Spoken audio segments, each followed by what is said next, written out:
Kalau Islam menuduh bahwa kitab suci Kristen sudah palsu, maka ya mereka yang harus memberikan bukti dong Bahwa itu palsu. itu palsu. Jadi sebenarnya kita Kristen nggak perlu repot-repot membuktikan bahwa kita punya asli.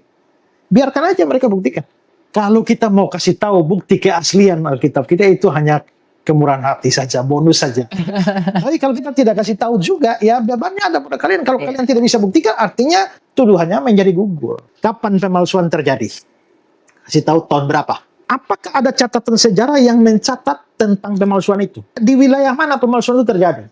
Roma kah, Alexandria kah, ya, atau di Yerusalem? 5 pusat gereja zaman dulu ya Pak? Ya. Ya. Yang melakukan pemalsuan itu siapa? Apakah pelakunya individu atau kelompok? Kalau kelompok Kelompok apa? apa? Ya. Ya. Atau atas otoritas gereja atau otoritas gereja mana? Ya.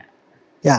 Apakah pelaku-pelaku itu ada yang memberikan kesaksian bahwa kami telah melakukan pemalsuan? Ya. Ada dokumen atau tidak? Bagaimana melakukan pemalsuan serentak di berbagai macam wilayah yang waktu itu terpisah cukup jauh? Cukup jauh. Bagaimana pemalsuan itu bisa dilakukan serentak?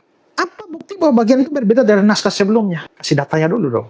Bagaimana caranya melakukan pemalsuan terhadap ribuan salinan atau manuskrip? Kodeks yang dikumpulkan. Kita punya sekitar 24.000 manuskrip khusus perjanjian baru saja. Wah. Dan ada sekitar 5.000-an, 5.600 kelihatannya yang berbahasa Yunani. Yunani. Dan itu number one in the world. Kalau mau kita bandingkan naskah kuno. Semakin dekat jarak antara naskah tertua dengan asli, itu makin bagus. Makin bagus. Nah, kalau diadu semacam ini antara, tidak usah yang agama lah, semua dokumen yang ada, tidak ada yang menandingi perjanjian baru. Nomor 2 itu Iliad karangan Homer yang hanya punya 600-an saja manuskrip. Wah. Number 1 perjanjian baru tuh 24.600, juara 2 600. Ya kalau Al-Qur'annya lebih bawah lagi kan? Lebih bawah lagi. Ya lebih bawah lagi.